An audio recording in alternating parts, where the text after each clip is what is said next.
Today in my driveway, I have two of the best-selling compact crossovers in America, and in fact, two of the best-selling things in America that are not pickup trucks. This is the all-new 2021 Nissan Rogue, and the very Smurf blue RAV4 back there is a 2019 RAV4 hybrid, but it's exactly the same as the 2020 and 2021 hybrid model. If you're shopping for a compact crossover in America, you should definitely have these two options on your shopping list, but which one is right for you? Let's find out. Both of these models are more attractive than the previous generations of the appropriate RAV4 and Rogue.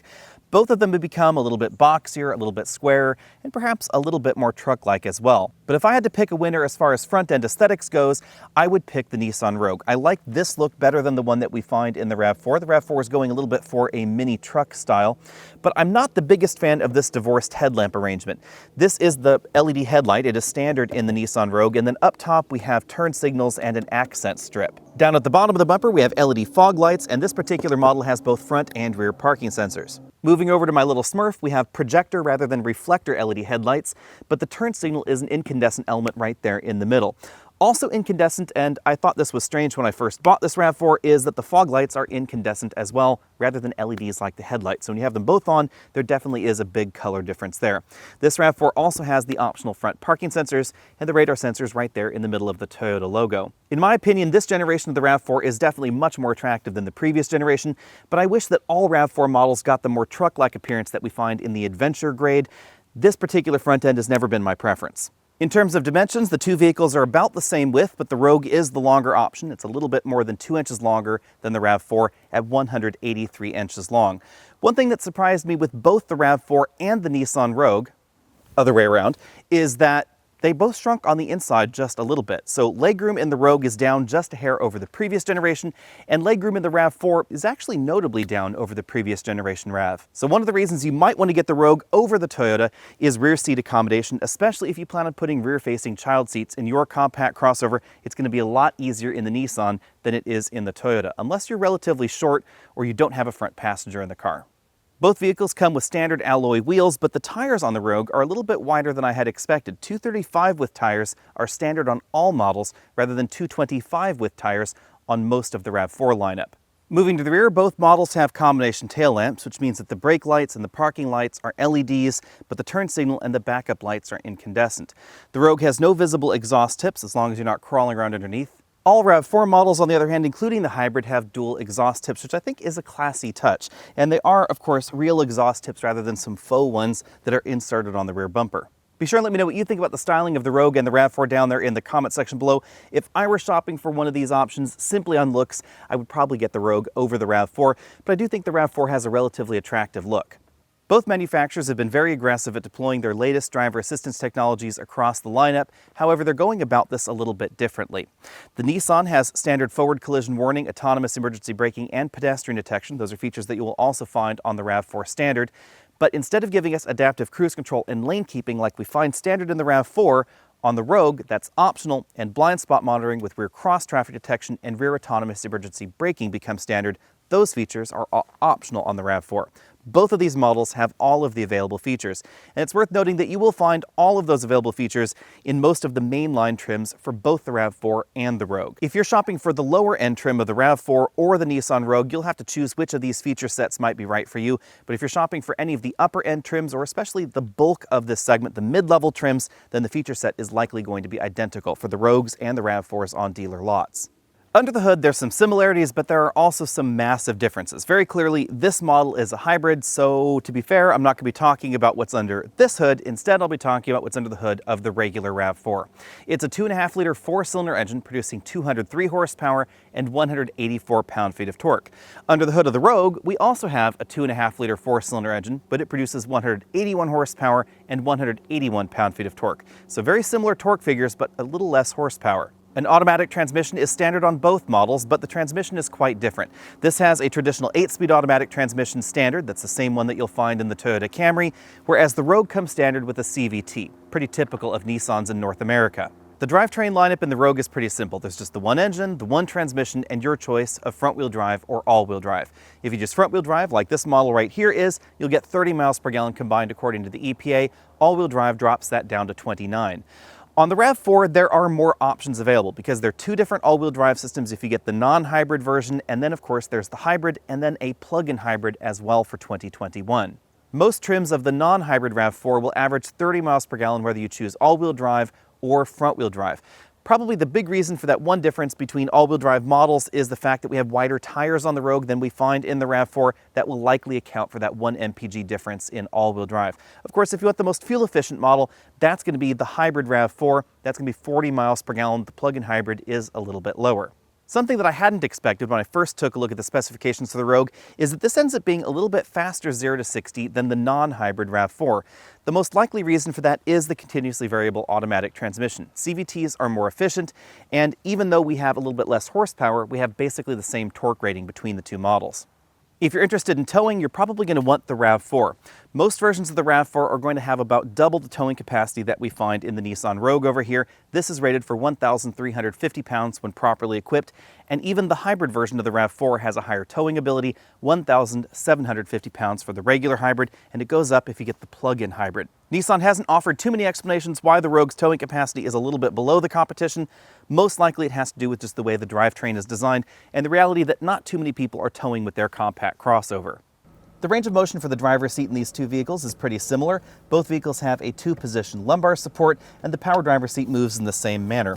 Both vehicles have a tilt telescopic steering column with nearly identical ranges of motion. For some reason, however, the RAV4 does not offer a power front passenger seat. That is a feature that we find in the Nissan Rogue. We also have a 2-position seat memory for the driver over there on the door. So if you're frequently driving your vehicle with someone that's a much different height than you, taller or shorter, a 2-position memory is going to be a great feature. In the Rogue, we have doors that open to nearly 90 degrees. The rear doors actually open a little bit further than the front door, which I thought was odd. As long as you're not parked right next to a wall or some other car, having the door open this wide means it's going to be a lot easier to get child seats in the back, get elderly people or people with mobility issues in and out of the back seat an awful lot more easily than the RAV4. We also have more room back here. This front seat's again adjusted for me at 6 feet tall. I have about 1.5 inches to 2 inches more legroom left. And that's even keeping in mind the fact that the Rogue has actually lost a little bit of room in this generation versus the previous model. We also have a 3-zone automatic climate control back here, something that we don't find in the RAV4, and heated rear seats with 3-stage heating, a USB-C and a regular USB port. We still have a padded center armrest with 2 cup holders, but unfortunately no rear seat recline. This front seat's all the way back in its tracks as well, and as you can see I have about 2.5 inches of legroom left over here, so certainly roomier than the RAV4. This is the kind of vehicle where you could put someone 6 feet tall up front and put a rear-facing child seat behind them more comfortably. One thing that disappointed me with this generation of the RAV4 is that the interior shrank versus the previous model, and it also feels pretty compact versus the competition. The rear doors don't open quite as wide as the Rogue or some of the other alternatives, and you'll really notice that if you try and put rear-facing child seats back here. With this front seat adjusted for me at 6 feet tall, I have about 5 inches of legroom left, but the curvature of the seat itself and just the position of everything in here means that I would really have to be in an uncomfortable position to safely put a rear-facing child seat behind myself. And if the front seat is all the way back in its tracks and I try and scoot all the way over here to the right side of the vehicle, my knees have about 1/2 inch of legroom left. On the bright side, the RAV4 does have a recline mechanism to the rear seat back. It's a 2-stage recline, so not a terrible amount of recline. We have a softly padded center armrest, 2 cup holders in there, air vents, and 2 USB charge ports. The Rogue and RAV4 have long been 2 of the more cargo practical options.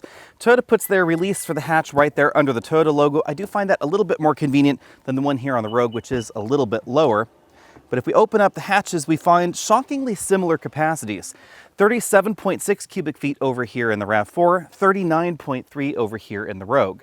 If you're putting oddly sized cargo in the back of your crossover, you might be able to stuff a bit more over here in the Rogue, but both of these were able to accommodate 6 24-inch roller bags. The RAV4 could have had a slightly larger cargo area, but you can see that this section of the hatch is definitely more raked than what we see over here in the Nissan Rogue, where it's much more of a consistent opening, a little bit more minivan or traditional hatchback-like. The RAV4 does have a little bit of a cutout in the hatch, which helps make that a tiny bit squarer than it would otherwise appear, but it is still a little bit more raked than the Rogue.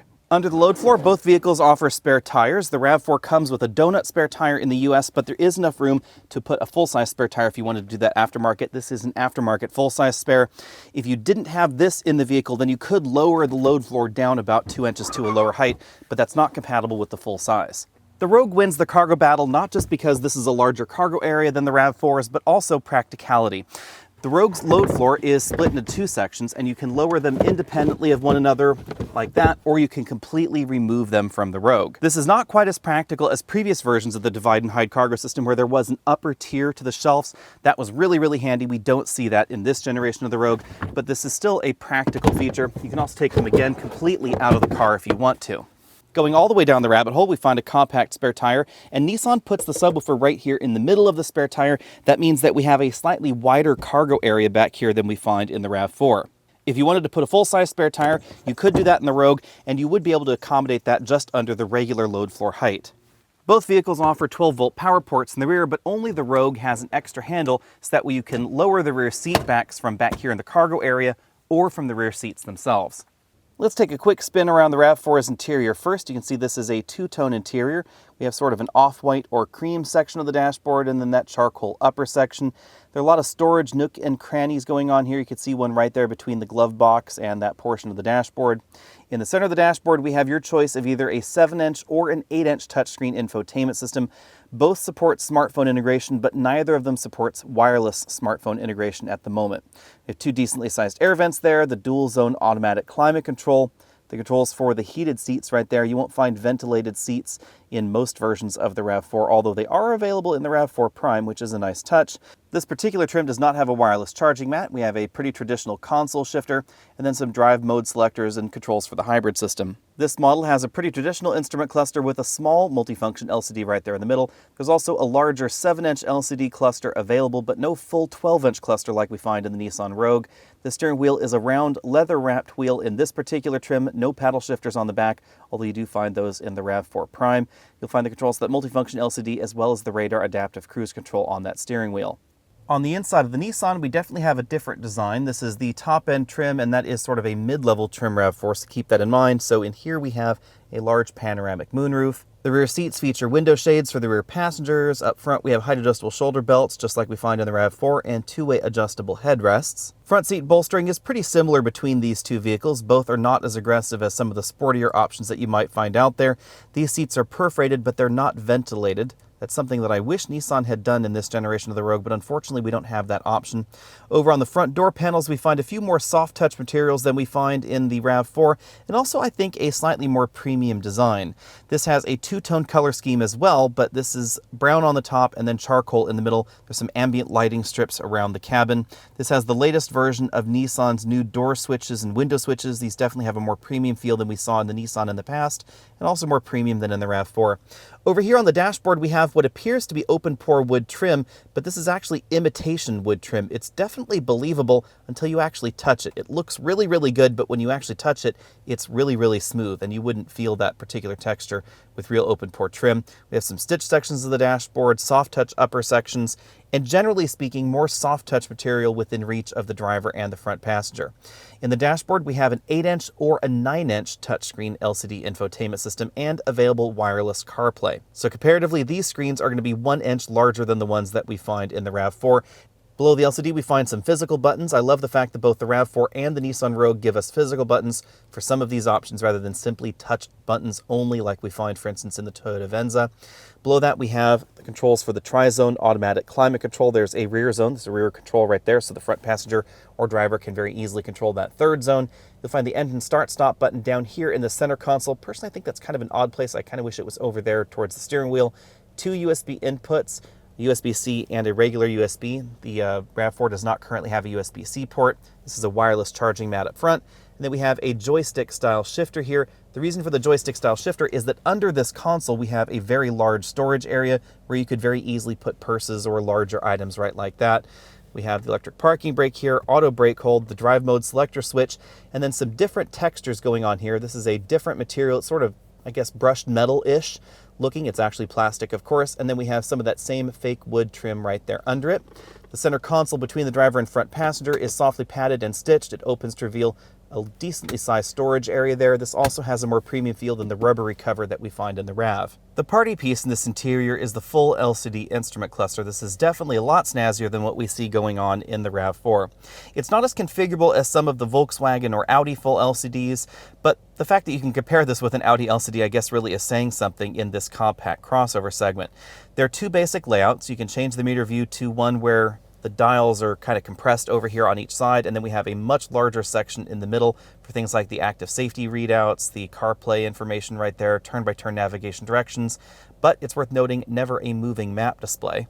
And it doesn't matter which view of this LCD instrument cluster you're in. If I'm in this dial view and I choose between Eco, Sport, Standard, etc., the display doesn't change.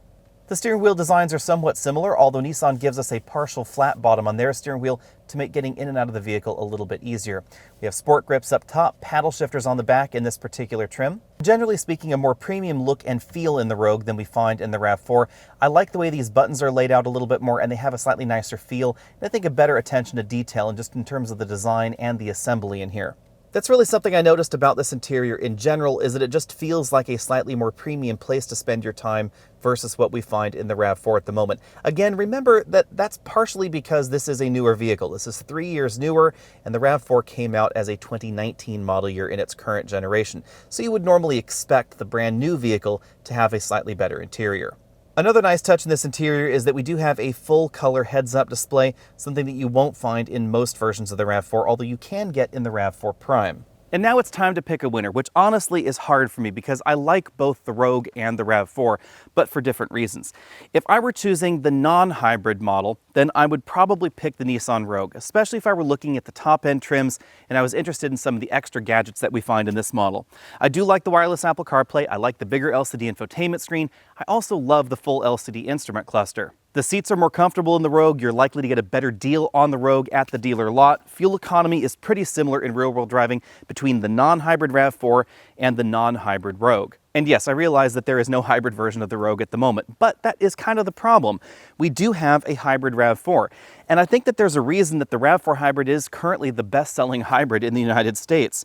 This is exceptional in terms of fuel economy and in terms of capability. The all-wheel drive system is not going to be as capable as the all-wheel drive system that we find in the Rogue or the regular RAV4, but you will be getting nearly 40 miles per gallon in real-world driving. If you treat it gently, 40 mpg is certainly achievable. This may shock some of you, but the RAV4 comes across as a little bit rougher around the edges, especially when it comes to interior refinement. The build quality inside, the way parts are assembled, just isn't done with the same level of precision that we find in the Nissan Rogue, and the parts aren't quite as premium as the ones that we find in the Rogue either. Now keep in mind, the general design of the RAV4 is now 3 years old, and the Rogue is brand new. That likely accounts for some of this.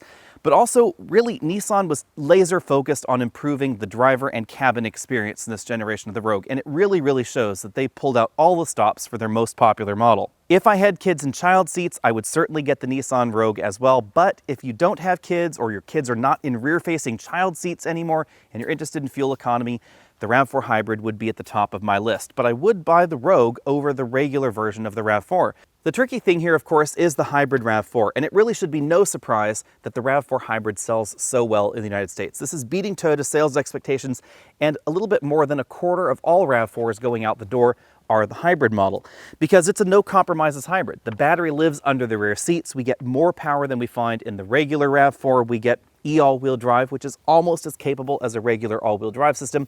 Most folks aren't really going to be able to tell the difference. And you get 40 mpg, which is 33% better than we find in the Nissan Rogue or the regular version of the RAV. Now, all the relative downsides for the RAV4 still exist, of course. It's going to be smaller on the inside, it's going to be less accommodating for rear-facing child seats, it's going to have a slightly smaller cargo area in the back, and of course the interior is not as refined as the interior that we find in the new Nissan Rogue. There are also going to be a few features that you find in the Rogue that are not available in the RAV4 at any price. I do love the wireless Apple CarPlay in this interior, and the larger infotainment screen definitely has a nicer feel to it. But if I were shopping in this segment right now, keeping in mind that I don't have kids, I would probably buy the RAV4 Hybrid again. If it were simply between the gasoline-only RAV4 and the Nissan Rogue, my money would definitely go towards Nissan with the Rogue. It's going to be a better deal than we find on the RAV4. It also is better looking, I think. The interior is more comfortable. The gadgets and features, etc., are really compelling also. But Toyota's hybrid system is shockingly efficient in a crossover, and it also is incredibly reliable. If you're looking for the most reliable entry in the compact crossover segment, I don't have a crystal ball, but my expectation would be it's going to be the hybrid version of the RAV4. Generally speaking, Toyota's hybrid systems have been the most reliable drivetrain in every vehicle in their lineup where you have a choice, so this is probably going to be the most reliable version of the RAV4. That's because Toyota's hybrid systems are very simple from an engineering perspective, so there's quite simply less to go wrong in a Toyota hybrid system than in the regular Toyota. Let me know what you think about that down there in the comments section. What would you choose if you were shopping in this segment? Again, this is a bit of a matter of priorities.